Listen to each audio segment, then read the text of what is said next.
When the elevator doors opened on the 27th floor, the air was thick with the smell of Arabica coffee, and something else underneath it, stronger.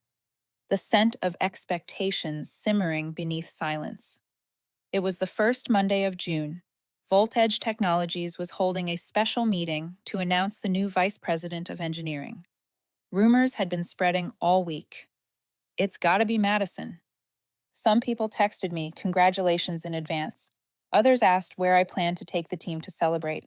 I just smiled. Let's wait and see. Truth is, I believed it too.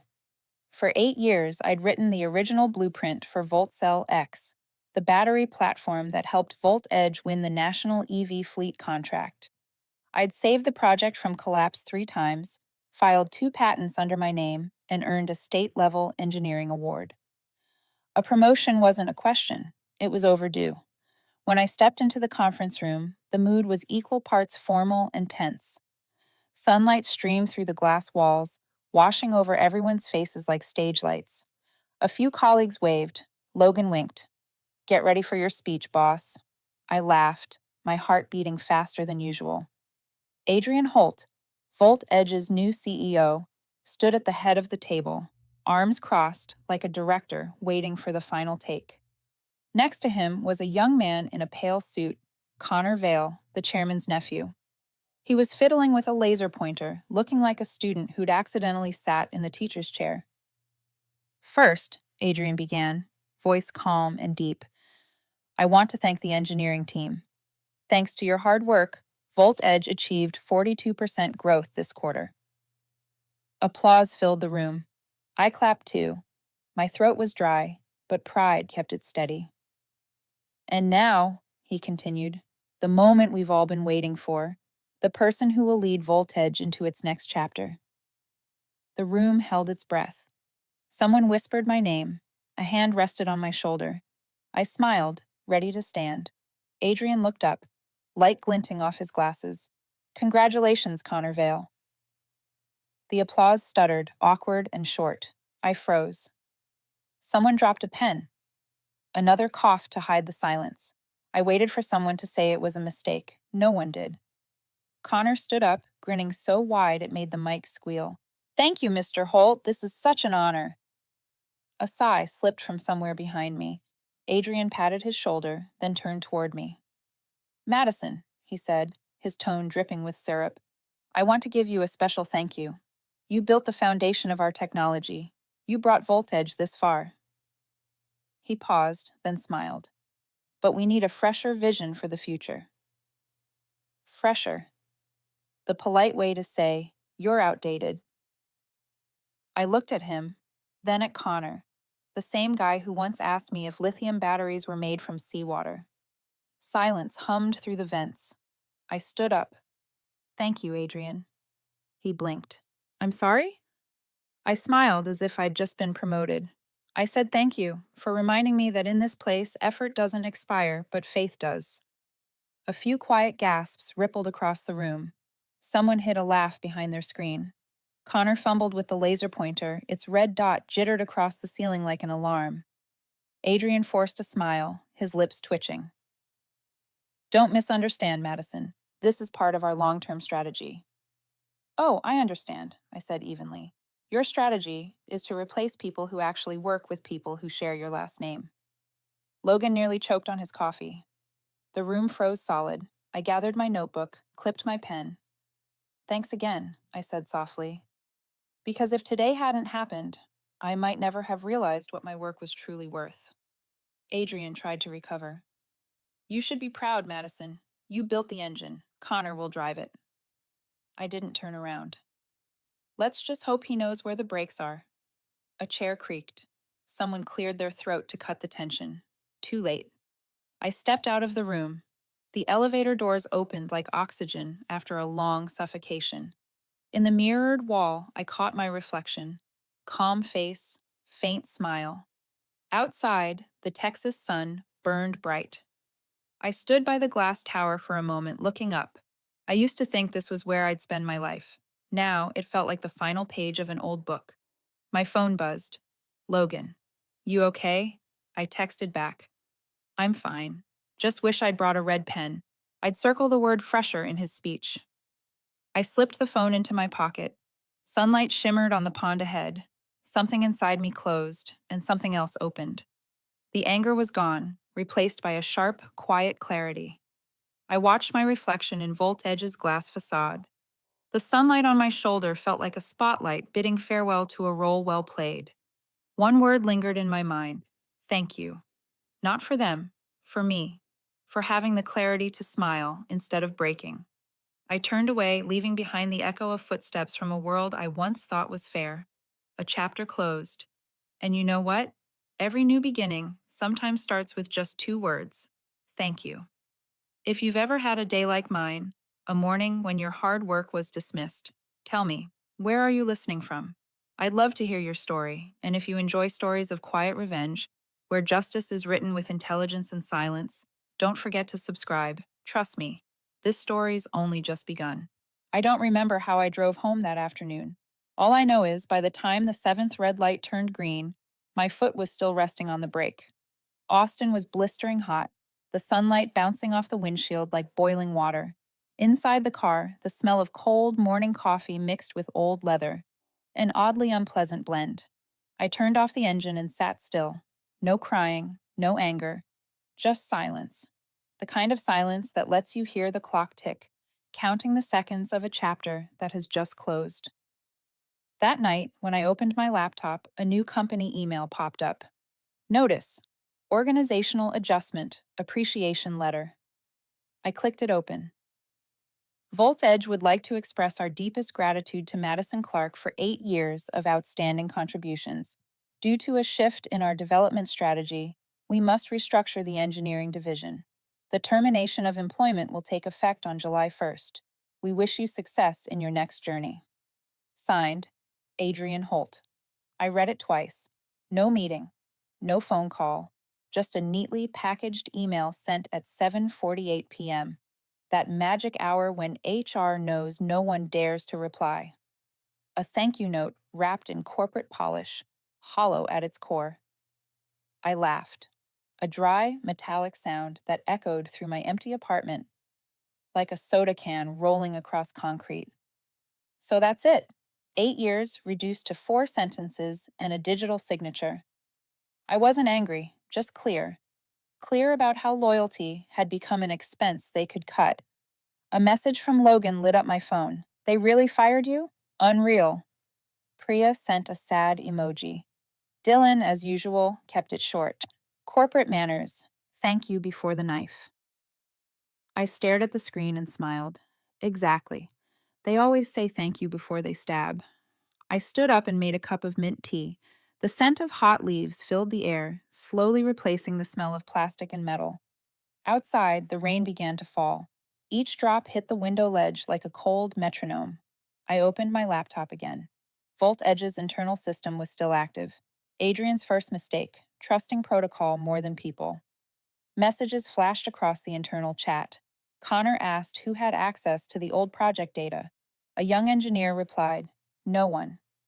Madison holds the original encryption key. I looked at that line and smiled. Not out of pride, just appreciation for life's timing. On my screen, I opened the folder. Archive. Private backup. A single file appeared. Eclipse/Dynamics LLC.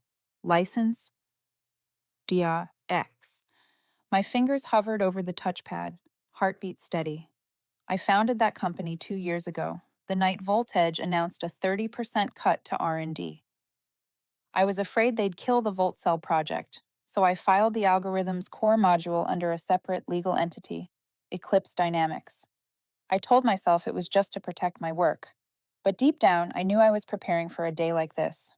I opened the file. The clause appeared, clean and sharp. In the event of leadership change or termination of project oversight, all rights revert to the original architect until reintegration. I leaned back, eyes on the ceiling. It's strange. When they strip your title away, they sometimes hand you power they never understood. Adrian thought he'd erased me, but on paper, his termination of oversight had just triggered the reversion clause. I took a sip of tea. The bitterness spread slowly, like justice, unpleasant, but satisfying. My phone buzzed again, unknown number. I hesitated, then answered. A voice from HR, careful and gentle. Madison, I just wanted to confirm you received the letter. We're truly sorry. This is just restructuring. It's not your fault. I know, I said. Thank you for calling. Would you like to schedule an exit meeting? I think everything's already been handed over. You just haven't realized it yet. Silence. I could hear her breathing, searching for the next line on her empathy script. I hung up before she found it. The room went quiet again. Only rain. I stared at the blue glow of the screen and reopened Eclipse Dynamics. The signature was still there. Madison Clark, original architect. I touched the screen lightly. No anger, no resentment, just clarity. For the first time in years, the power was mine, not theirs.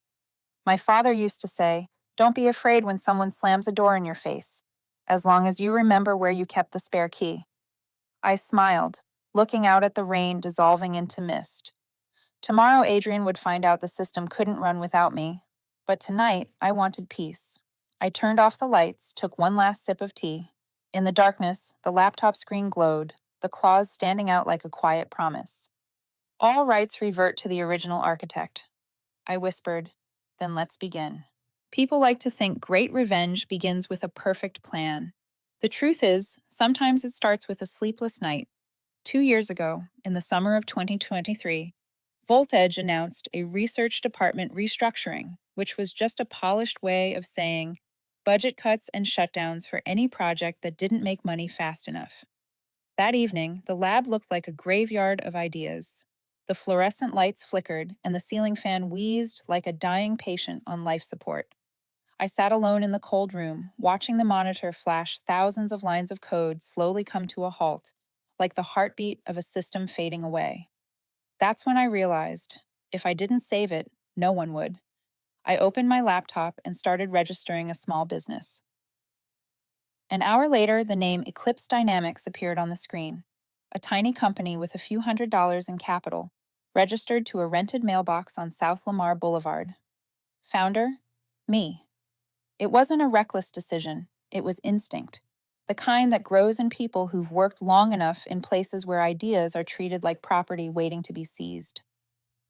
I still remember one afternoon in a management meeting, a senior executive said, "Good engineers are replaceable, but ideas belong to the company." I nodded at the time, but in my mind, I marked that sentence like the location of a buried mine. A few weeks later, when the R&D budget was cut, I quietly moved the core algorithm of VoltCell onto Eclipse Dynamics' private server. It wasn't theft, it was preservation. Buried deep in the design documentation was a single overlooked line. This product remains under the inventor's ownership until formally purchased. VoltEdge had never purchased it. They just assumed I'd never be bold enough to keep it. I remember the moment I signed the registration form. Original architect, Madison Clark. My hand trembled, fear mixed with excitement, like crossing an invisible line only I knew existed. From then on, after my hours at VoltEdge, I worked for myself. Eclipse had no office, no staff, no signboard. Just me, a laptop, a handful of legal contracts, and a hidden, encrypted folder. Some nights I worked until dawn. I remember the rain tapping the windows, the quiet hum of the machine. I typed each line of code carefully, as if I were stitching together a fragile fabric that others might try to tear apart. The final line I wrote into the system was simple.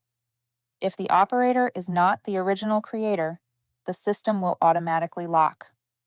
I saved it. And at that moment, I knew I had built a fortress within VoltEdge's own walls. Months later, when I mentioned it to a lawyer friend, he just laughed and shook his head. "You've done something no one in that corporation ever thought of.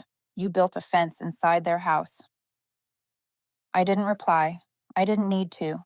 I just wanted to sleep peacefully, knowing that whatever happened, what I created would never become a bargaining chip in their meetings. One night, Adrian Holt, back then still Chief Operating Officer, stopped by the lab. He looked at the Volt Cell simulation and asked, "Madison, Do you ever worry that you hold too much power? I smiled without looking up. I'm just keeping what's mine. He said nothing more. A week later, I was reassigned to a side project. That was the moment he started to suspect. But Adrian never understood the simplest truth. Power doesn't come from titles. It comes from knowing when to stay silent and when to prepare. Now, reading the ownership clause of Eclipse again, every word feels sharp and cold as a blade. It states that if project leadership changes, or if the project is terminated, all rights automatically revert to the original architect. And Adrian, with the stroke of his signature, fired me, just triggered that clause. Poetic, really. He thought he'd removed an outdated employee, not realizing he'd just unlocked my ownership of everything. I leaned back in my chair and took a sip of cold tea. The mint was bitter, but soothing. Outside, the Austin sky was pale gray, the wind brushing softly against the curtain. I opened my contacts and stared at the name Christopher Dalton, a former colleague, now at VoltEdge's rival, Ardent Dynamics. He was the only person besides me who truly understood how powerful VoltCell was. I didn't reach out yet. I just looked at his name and thought, sometimes justice doesn't need to be pushed. It finds its own way. My phone lit up again. A message from Logan. Connor said they're demoing VoltCell for investors this Friday. Should we warn them? I replied, no, let them flip the switch. I set the phone down and turned on some jazz. A slow, warm piano filled the room. I sat still, watching the light of the screen reflect off my cup. They thought I'd lost, but I was just waiting for them to activate the system exactly as it was designed. No sabotage, no threats, just letting their own rules run to their logical end. I started preparing, reviewing documents, renewing the patent, and confirming IP protections. Every step, every line matched perfectly, like pieces of a machine I had assembled years ago. Before going to bed, I sent a message to the legal advisor who helped me form Eclipse Dynamics. Just a few words. The reversion clause is active. Begin phase 2. Then I turned off the lights. In the dark, the glow of my laptop screen lingered, Eclipse Dynamics shining faintly on the black background.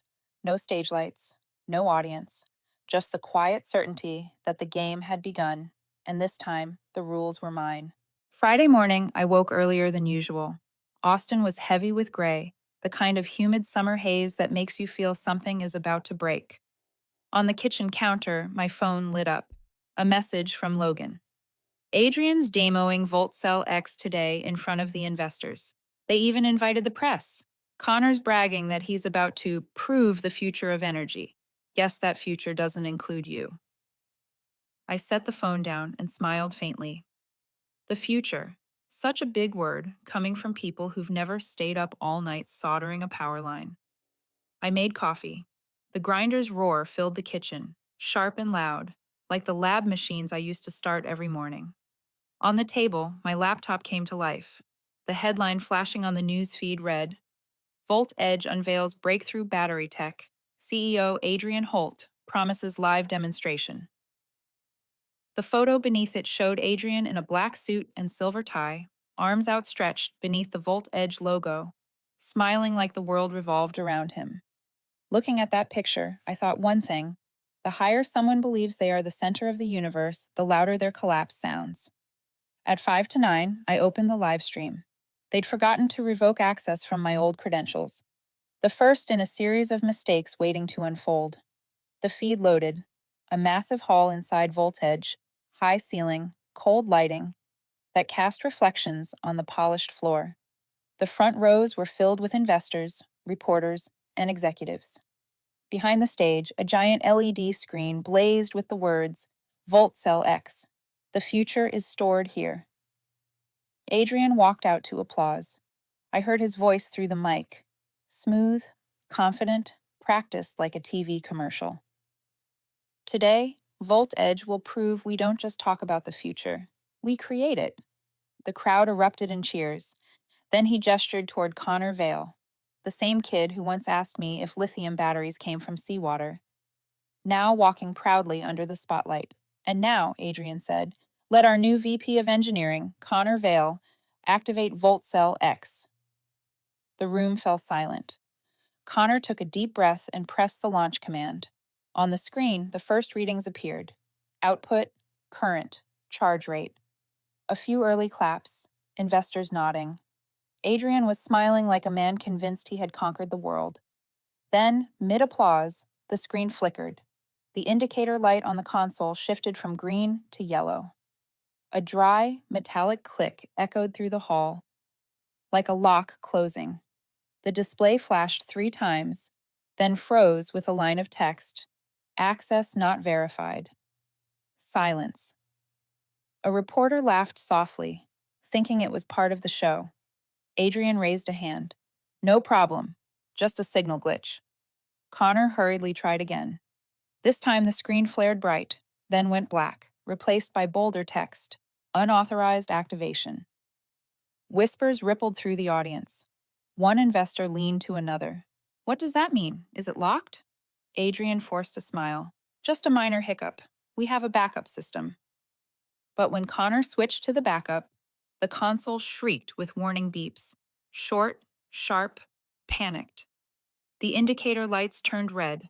The display changed once more. Unlicensed version detected. Activation blocked. The entire room seemed to stop breathing. An older investor stood up, voice cutting through the tension. Who owns the software license for this system? The question dropped like a stone in water. No one answered. Even through the live stream, I could hear the silence. Adrian tried to smile again, but sweat darkened his collar. Behind him, Connor whispered something. Adrian clenched his jaw. She can't do this. She left the company. But the system recognizes her as the only authorized user, Connor stammered. I leaned back, lowering the volume, watching the live chat explode beneath the video. Did Voltage lose ownership of the tech? Wasn't VoltCell designed by Madison Clark? Did they even check licensing before the demo? Comments flooded the screen. Thousands watching. Dozens of reporters filming. VoltEdge's stock began to drop before the presentation even ended. I saw Adrian wipe his face with a trembling hand. His voice wavered as he turned back to the audience. Ladies and gentlemen, this is just a test run. A minor technical issue. VoltEdge remains in full control of the platform. And right then, as if on cue, every light in the hall went dark. A thick, absolute silence. Voices rose. Confusion. Chairs scraping. The screech of feedback from the mic. Seconds later, the backup lights flickered on. On the main screen, a single message appeared. Steady, unblinking, sharp as metal. Ownership has been reverted to the original architect. No logo, no signature, just that line, cold and final, ending the presentation in absolute shock. A reporter stood and shouted, Mr. Holt, can you confirm who the original architect is? Adrian didn't answer. He just stared at the screen, pale, like a man staring at his own reflection underwater. And in that moment, under the dim lights, I saw it, an empire collapsing, not from an enemy, but from its own arrogance. I closed the live stream. Thunder rolled in the distance. In my apartment, the blue glow of the laptop shimmered on my cup of cold tea. I didn't cheer. I didn't shout victory. I simply smiled, tired but calm, like someone watching justice unfold without a courtroom. Messages from Logan poured in. They're panicking. Stock down 12% in 10 minutes. Adrian just left the stage. No one knows where he went. I typed back. Let them breathe. There's more to come. I set the phone aside and looked out the window. The sky was heavy, split now and then by lightning. From this moment on, everything had shifted. Voltage had once been the place where I gave my best years. Now, it was the perfect example of a lesson tech companies rarely learn. When you underestimate the person who built your foundation, that foundation will crumble beneath you. I took the last sip of tea and whispered to myself, Thank you for the performance, Adrian. You just proved I was never wrong. Outside, the rain began to fall. Steady, rhythmic, and beautiful. That afternoon, Austin was covered in a dull gray haze. The rain fell steadily, mixed with the wind, as if the entire city were holding its breath, waiting for something to break. I sat by the window, reading the headlines flooding every newsfeed. Volt Edge fails during live tech demo.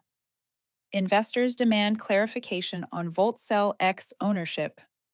CEO Adrian Holt refuses to comment. The stock was in free fall. The same people who once looked at me with polite pity were now scrambling, searching for someone to blame for the mess they'd applauded into existence. I was pouring another cup of tea when my phone rang. Unknown number, but I already knew who it was.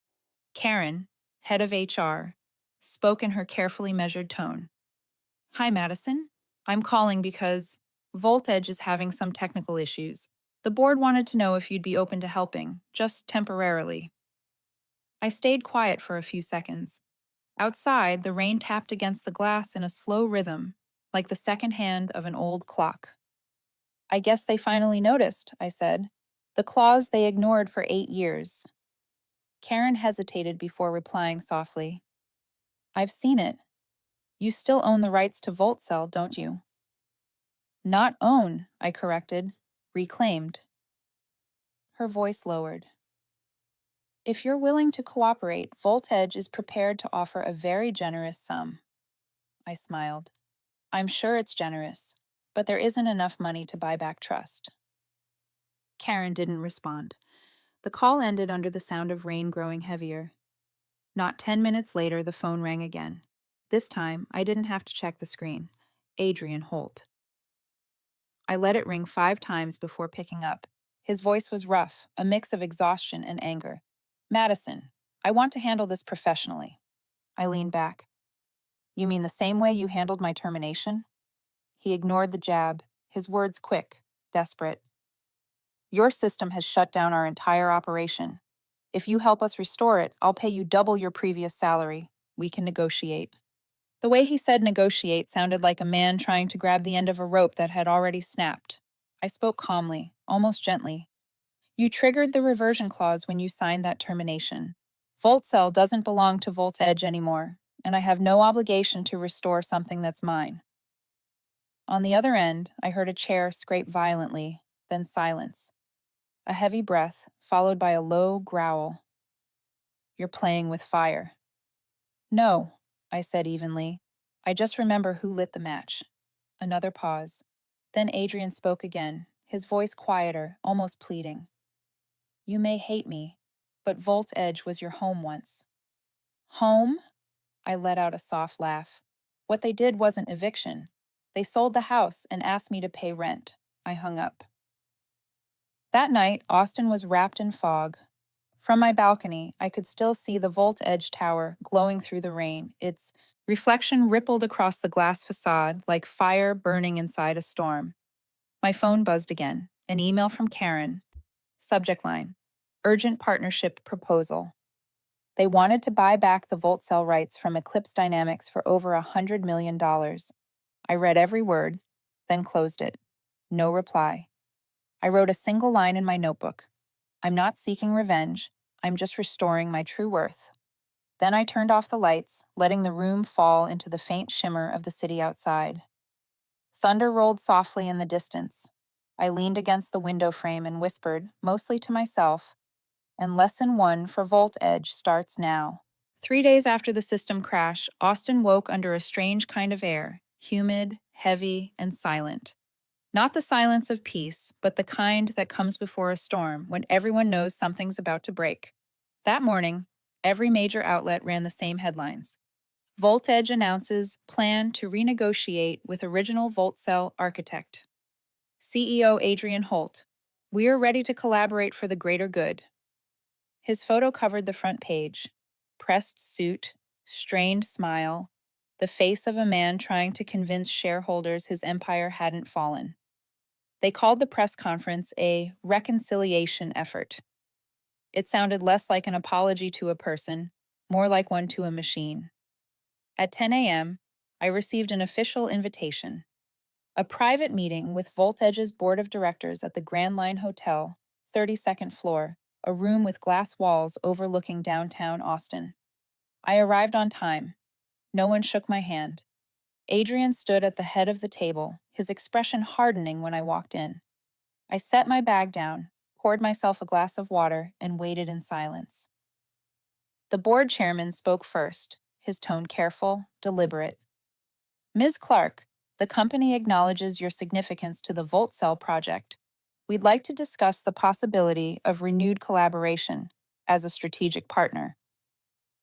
I looked around the table, 8 faces, 8 versions of the same emotion: tension, hesitation, faint hope, and a pride that refused to die. Adrian stared out the window, saying nothing. I'm listening, I said evenly. The CFO leaned forward. We're prepared to offer $150 million for the full acquisition of VoltCell's rights. In addition, you'd return as Vice President of Technology. The air seemed to freeze. A large number, a powerful title, a safe umbrella. I slowly rotated my glass, watching ripples shimmer against the surface. And if I refuse? I asked. No one answered right away, only the soft hum of the air conditioner and the faint tap of a pen against the table. Finally, Adrian spoke. Madison, we don't have to turn this into a war. I understand you're angry, but be realistic. Eclipse can't compete at Volt Edge's scale.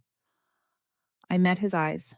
You're right, but Volt Edge can't compete with its investors' loss of faith. The tension shifted.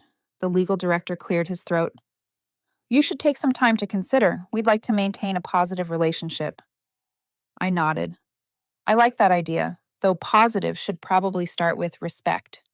I reached into my bag and pulled out a folder. This is my proposal, not Volt Edge buying VoltCell, but Volt Edge becoming Eclipse Dynamics' first client. A wave of whispers spread across the table. Adrian frowned. Client? Exactly, I said softly. The system will be relicensed under commercial terms for a limited duration.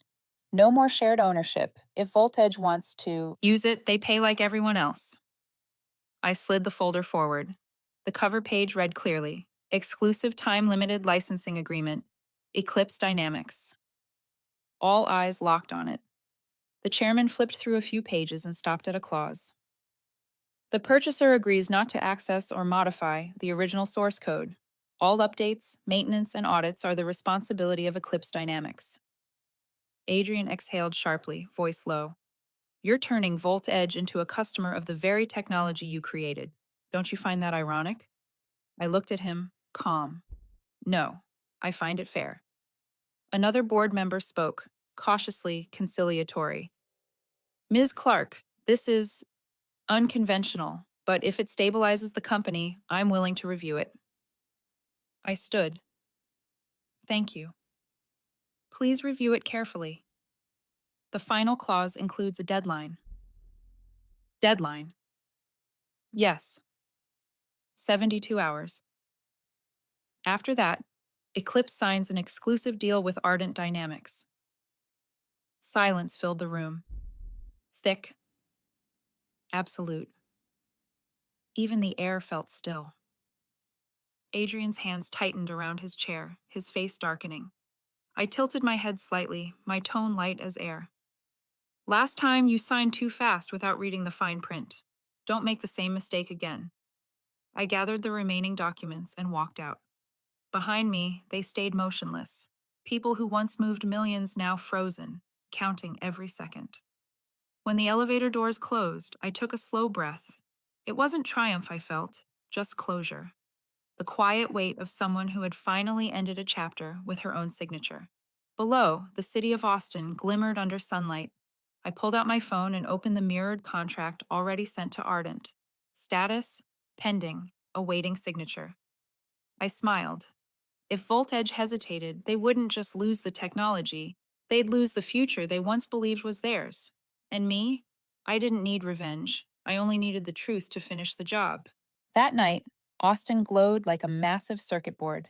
Tower lights, car lights, bar lights, all blending together, reflecting off the Colorado River like data streaming through a giant processor. I sat in a small cafe on the 20th floor of the Riverview building, facing the Volt Edge headquarters across the water. Their logo was still lit, as if to prove the empire hadn't lost power yet. On my table, my laptop was open. The Volt Edge contract read, "Viewed, no response." Below it, the parallel contract with Ardent Dynamics displayed a colder line. In negotiation, draft updated. I took a sip of coffee. Bitter. Just enough to stay sharp. Exactly how I liked it. My phone buzzed. A message from Chris Dalton, Ardent's representative, and an old friend who'd left Voltage years ago. "Eclipse is doing great. The Ardent board's ready to sign, just waiting on your final confirmation. Be honest. Do you actually want Voltage to still have a chance?" I looked across the river. The lights on the Voltage tower shimmered faintly. "There's always a chance," I typed back. "It just expires." The next morning, Tech Finance ran a full-length piece. Voltage's 72-hour countdown. Can they reclaim VoltCell? The reporter painted it like a race against time. Shareholders panicking, investors threatening to pull out, competitors circling. They called me the hidden architect, holding the key to the future of clean energy. I didn't care for the title, but I didn't deny it either. If they wanted to frame it as a power struggle, I saw no reason to explain that all I ever wanted was fairness. By day 2, Voltage began to move. A corporate attorney emailed me. Polite, measured. "We'd like to renegotiate the licensing terms. The board hopes both parties can continue developing VoltCell together." I read it, but didn't reply. An hour later, another email arrived. This time, the number had increased. 200 million. Still, I said nothing. By afternoon, rumors started spreading. Voltage was preparing to sue Eclipse Dynamics for unlawful possession of intellectual property.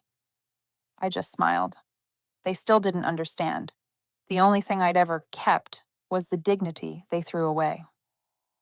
That night, I met Chris Dalton at Ardent's office. No ceremony, no paperwork, spread across the table. Just two people who'd both been discarded by the same system, sitting across from each other again. Chris asked, "You're sure you want to go through with this? Once you sign with Ardent, Voltage won't recover."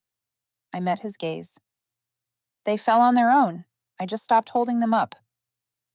He smiled faintly, then leaned forward. "Ardent's offering Eclipse full operational control of VoltCell. You'd serve as chief advisor. I only need one answer. Are you signing?" I looked down at the contract. Every line cut clean, sharp as engraving. This wasn't a transaction. It was a declaration that knowledge can protect itself. I picked up the pen. Before signing, I asked quietly, "There was a time I believed if you did good work, people would respect you." Chris's voice was low. "And you learned respect is the rarest form of energy." I signed. One stroke, precise, final. By morning, the headlines erupted.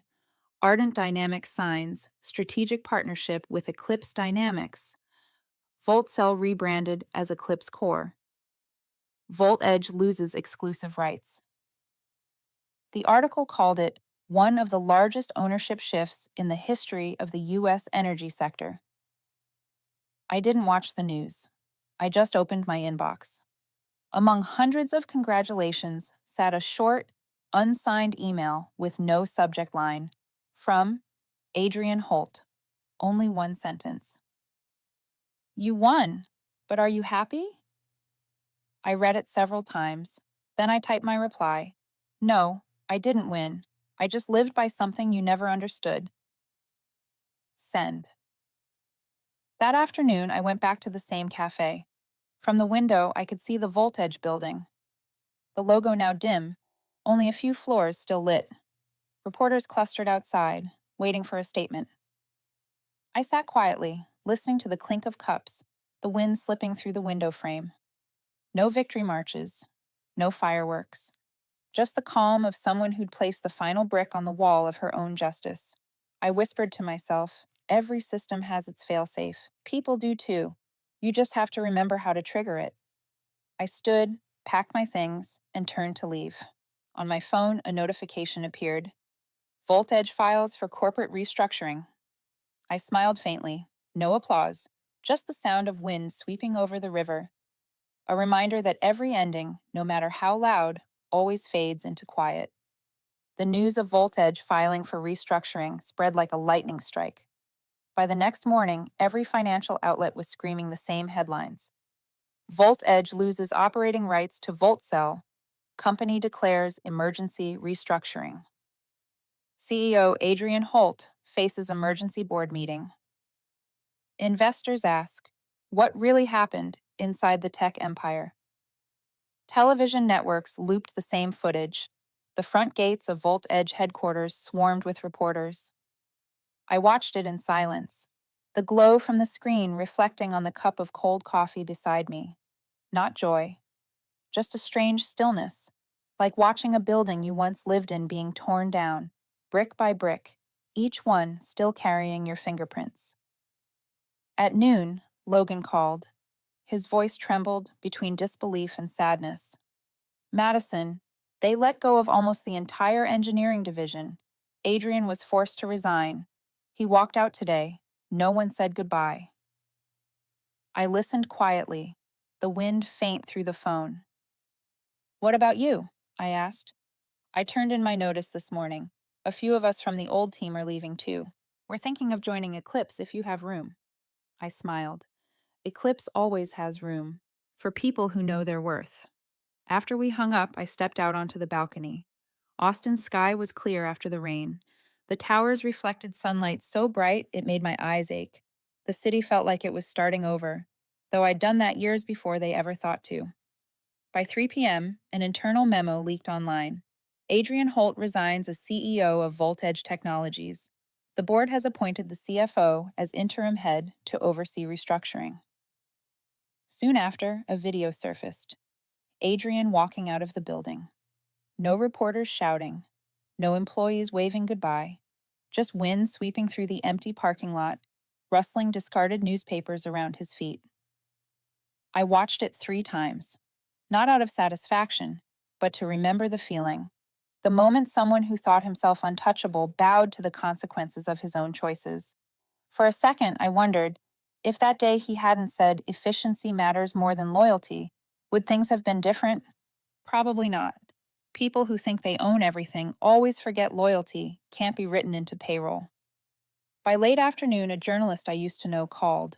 Ms. Clark, he said, we're publishing a feature on the fall of Volt Edge. If you'd like, you can share a few words about your journey. I thought for a moment, then said, just print one line for me. Not about me, about that company. What line? He asked. Volt Edge didn't collapse because of technology. It collapsed because it forgot the people behind the technology. He went silent for a few seconds, then said quietly, thank you. I knew he'd print it exactly as I said, and I wanted him to, because sometimes justice doesn't need to shout. It only needs a truth that can't be edited. That evening, I returned to the Eclipse office. No longer the tiny apartment it once was, but a full 12th floor suite in a new building. Warm lights, steady hums of keyboards, the rhythm of a company alive. On the wall, the new logo glowed. Eclipse Dynamics, the letter E shaped like an orbit. I stood there for a while. Sometimes the brightest light comes from what was once in the shadows. Lynn, my assistant, approached. Madison, the engineers from Volt Edge just arrived. They said they're ready to start tomorrow. I nodded. Give them space, but remind them. Here, every blueprint bears the name of its creator. No one gets erased. Lynn smiled. Message received. Through the glass, the last light of sunset was fading behind the old skyline. Across the river, the Volt Edge sign still flickered, faint and uneven, like the final bulb in an empty room. That night, I sat alone, writing in the old brown leather notebook I'd kept since my engineering days. On the page, I wrote, I don't need to prove they were wrong. I just need to prove that silence can have weight. I closed the notebook and looked up. The breeze through the window carried the first, cool hint of fall. Somewhere outside, a car passed, its taillights reflecting red across the glass. Everything was finally still. No tension, no anger, just the calm of someone who'd settled the debt between justice and self-respect. I knew the press would keep talking about Volt Edge tomorrow, but for me, that story was over. Because when an empire falls, it isn't the end. It's the opening line for those brave enough to rewrite the rules. and I was simply the first to pick up the pen. The news of Voltage filing for restructuring spread like a lightning strike. By the next morning, every financial outlet was screaming the same headlines. Voltage loses operating rights to Voltcell. Company declares emergency restructuring. CEO Adrian Holt faces emergency board meeting. Investors ask, what really happened inside the tech empire? Television networks looped the same footage. The front gates of Voltage headquarters swarmed with reporters. I watched it in silence, the glow from the screen reflecting on the cup of cold coffee beside me. Not joy, just a strange stillness, like watching a building you once lived in being torn down, brick by brick, each one still carrying your fingerprints. At noon, Logan called. His voice trembled between disbelief and sadness. Madison, they let go of almost the entire engineering division. Adrian was forced to resign. He walked out today. No one said goodbye. I listened quietly, the wind faint through the phone. What about you? I asked. I turned in my notice this morning. A few of us from the old team are leaving too. We're thinking of joining Eclipse if you have room, I smiled. Eclipse always has room for people who know their worth. After we hung up, I stepped out onto the balcony. Austin's sky was clear after the rain. The towers reflected sunlight so bright it made my eyes ache. The city felt like it was starting over, though I'd done that years before they ever thought to. By 3 p.m., an internal memo leaked online. Adrian Holt resigns as CEO of Voltage Technologies. The board has appointed the CFO as interim head to oversee restructuring. Soon after, a video surfaced. Adrian walking out of the building. No reporters shouting. No employees waving goodbye. Just wind sweeping through the empty parking lot, rustling discarded newspapers around his feet. I watched it 3 times. Not out of satisfaction, but to remember the feeling. The moment someone who thought himself untouchable bowed to the consequences of his own choices. For a second, I wondered, if that day he hadn't said efficiency matters more than loyalty, would things have been different? Probably not. People who think they own everything always forget loyalty can't be written into payroll. By late afternoon, a journalist I used to know called. Ms. Clark, he said, we're publishing a feature on the fall of Voltage. If you'd like, you can share a few words about your journey. I thought for a moment, then said, just print one line for me, not about me, about that company. What line? He asked.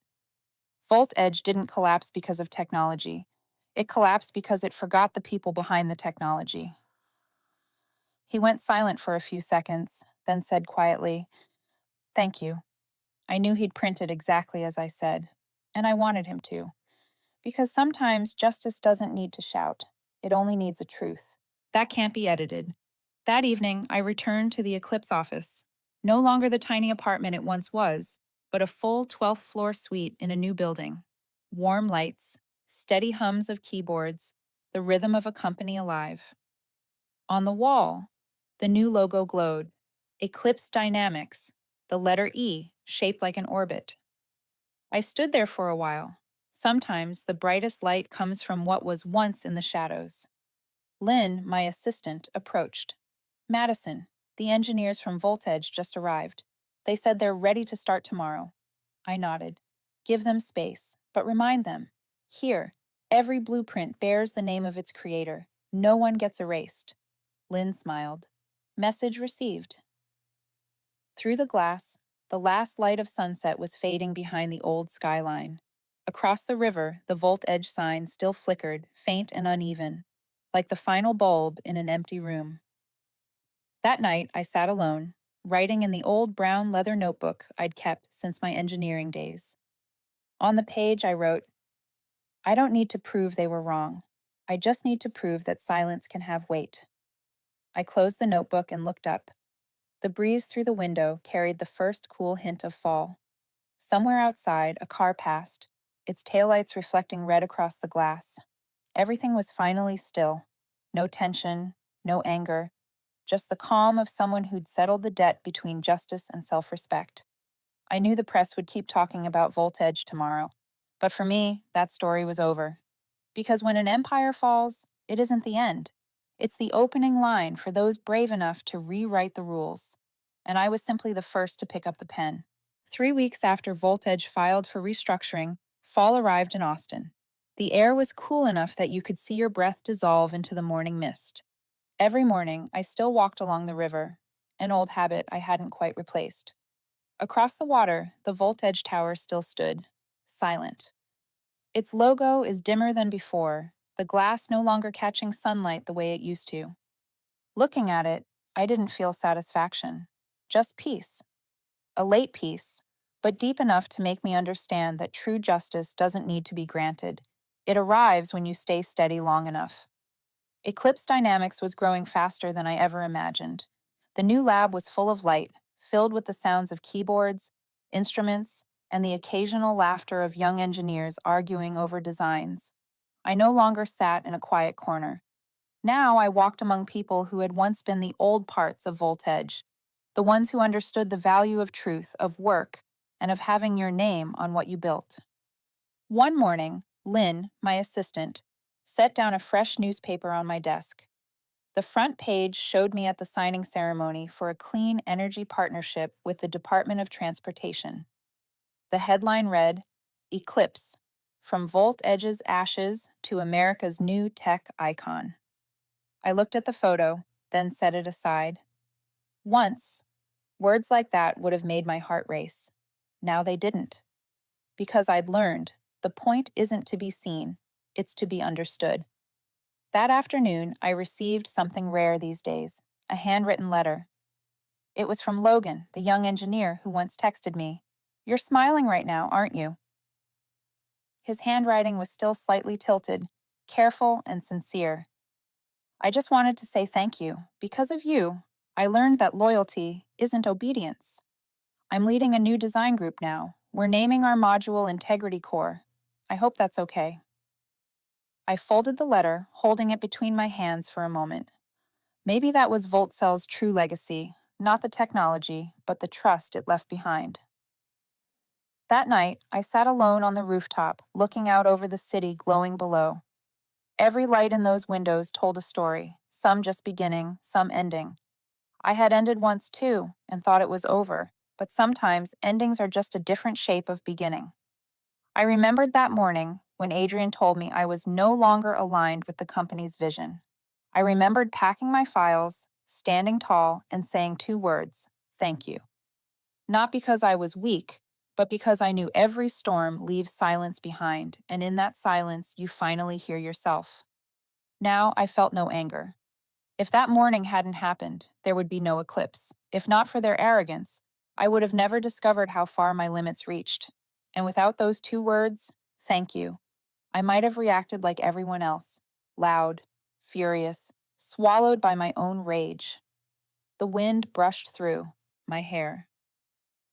I closed my eyes, listening to the sounds of Austin's night, a distant horn, a train crossing the bridge, and somewhere, soft jazz from a cafe below. If someone asked whether I had regrets, I'd say no, because justice isn't about making others fall. It's about making truth visible. I don't need them to admit they were wrong. I just need them to understand that every line in a contract, every clause ignored, carries power. The power of the one who wrote it, the one who believed in their own worth. Once, a reporter asked me, "If you could go back to that day, would you still say thank you?" I smiled and said, "I would. But this time I'd add one more line. Thank you for giving me a reason to begin again." When the clock struck 11, I stood and looked toward the horizon. The eclipse logo glowed against the night sky, blending with the stars into a soft, steady light. In that moment, I felt something simple yet profound. I had nothing left to prove. Everything that needed to be said, I'd said through action. Everything that needed to be written, I'd etched into code, into clauses, into the quiet decision to build instead of destroy. Because sometimes the strongest form of defiance isn't striking back. It's standing tall, smiling, and building something better. I rested my hand on the railing and whispered, "This isn't victory. This is recovery." Then I turned, stepping inside as the lights dimmed behind me. The room grew dark, lit only by the city beyond the glass. And there, in the calm of the night, I knew the story had finally closed. Not with collapse, but with peace. Because every right choice, no matter how quiet, leaves its own echo.